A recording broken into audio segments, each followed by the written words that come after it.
Turkey has been home to over 3 million Syrian refugees, providing them shelter amid the conflict.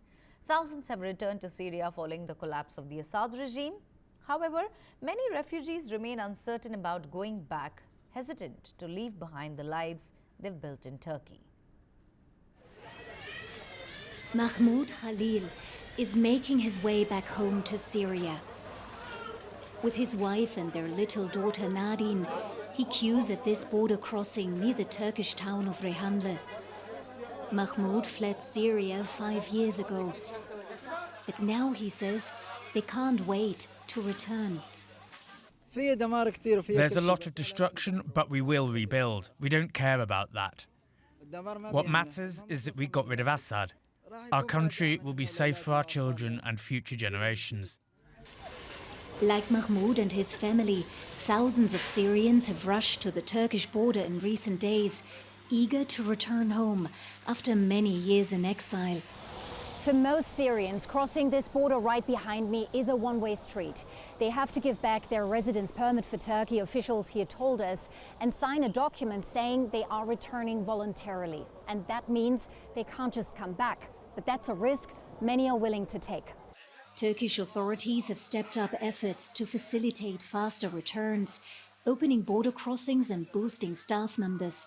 And President Erdogan said he expects more refugees to leave. Erdogan is under domestic political pressure to send back many of the 3 million refugees Turkey welcomed after the Syrian civil war started. Nearly 14 years later, the hospitality has waned, and many Turks, struggling with an economic crisis and high inflation, want the Syrians to return as soon as possible. They should leave because they're harming our economy. They've made us lose our values and our identity. They're not doing our country any good. The oppressive regime has been dismantled.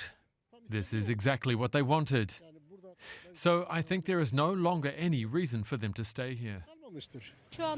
We have already shared a lot with them. If they want to stay, they can stay. If they want to go, they can go. But I think they want to return. 31-year-old Mohammed Ali Nassif wants to wait and see how things develop in Syria before making big decisions. He fled Aleppo as a teenager and has since built a new life for himself here in Turkey. A family, a restaurant with 40 employees. It's not easy for us to leave everything behind. Even if the situation stabilizes, it would take at least 2 or 3 years for things to improve. There are also many Syrian children, like my own, who were born here and know nothing about Syria. On top of that come the questions over what the new Syria could look like and how it will be governed.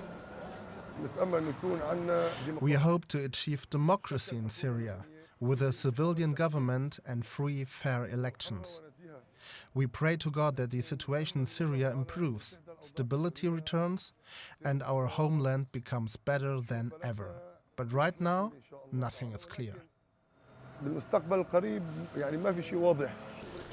Back at the border crossing, Mahmoud Khalil and his family are finally going to Syria.